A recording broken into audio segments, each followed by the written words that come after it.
welcome back to my channel. Today we'll discuss MSc 007 important question. Describe the evolution of international monetary system. Examine the trends in international monetary and financial system. So international monetary system, it refers to system and rules that govern the use and exchange of money around the world and between countries. Each country has its own currency as money, and the international monetary system governs the rules for valuing and exchanging these currencies. International monetary system is a set of conventions and rules that support cross-border investment, trade, and reallocation of capital between different countries. The international monetary system has gone through four stages in its evolution. First is the gold standard, 1875 to 1914. The gold standard was referred as international monetary system through which each country fixed the value of their currency in terms of gold. The exchange rate was based on determined value. On the basis of gold reserves held by a country, its capacity to print money or currency was decided. For example, if US fixed 1 ounce of gold is equals to $20 and UK fixed 1 ounce of gold equals to 10 pound, then the pound dollar exchange rate would be $20 is equals to 10 pound, that is 1 pound is equals to $2.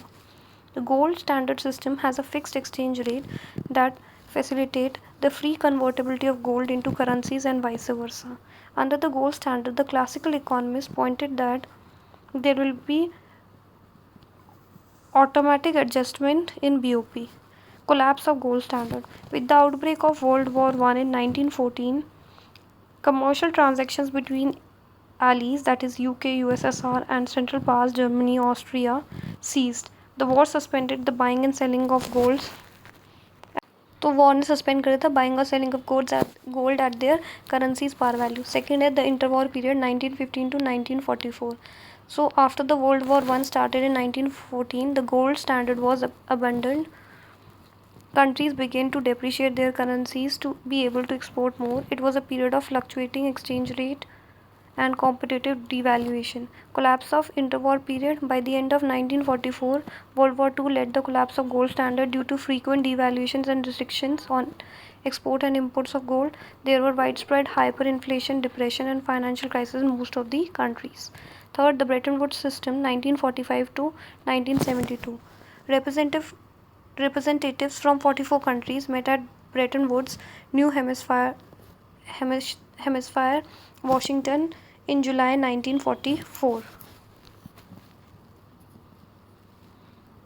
to discuss and design post-war international monetary system. India was represented in Bretton Woods Conference by Sir C.D. Deshmukh, the first governor of RBI. The goal was exchange rate stability without gold standard. The outcome of the meeting was formation of two major organizations, IMF, that is International Monetary Fund, and International Bank for Reconstruction and Development, IBRD, which is also known as World Bank. The US dollar was the reserve currency. Reserve currency is the main currency that many countries and institutions hold as a part of their foreign exchange reserves. Now, the main features. Each country was required to set a fixed value of its currency in terms of gold or US dollar. Exchange rate was determined on the basis of their par value. Minor fluctuation in exchange rate within a narrow band of plus minus 1% was allowed. The par value of US dollar in terms of gold was fixed at $35 per ounce. The Smithsonian Agreement. It was a measure taken to save Bretton Woods system where 10 major countries met in 1971. They agreed to raise the price of gold to $38. Each of the other countries revalued currencies against US dollar by 10%, and the exchange rate band was expanded from 1% to 2.5% in either direction. Fourth, the flexible exchange rate regime 1973 till today. In 1973, after the collapse of Bretton Woods system, IMF members met at Jamaica to adopt flexible exchange rate as international monetary system. The key element of Jamaican agreement included flexible exchange rate were declared accepted to the IMF countries, and central banks were allowed to intervene in exchange markets to pacify unwarranted volatilities. Gold was officially abandoned as an international reserve asset. Non-oil exporting countries and less developed countries were given greater access to IMF funds. There are various trends prevailing at present in the international monetary system. They are fragmented and there is no one umbrella institution which is said to be offering an international monetary and a financial architecture. Some of the trends are summarized as follows. Deregulation and opening of domestic financial markets.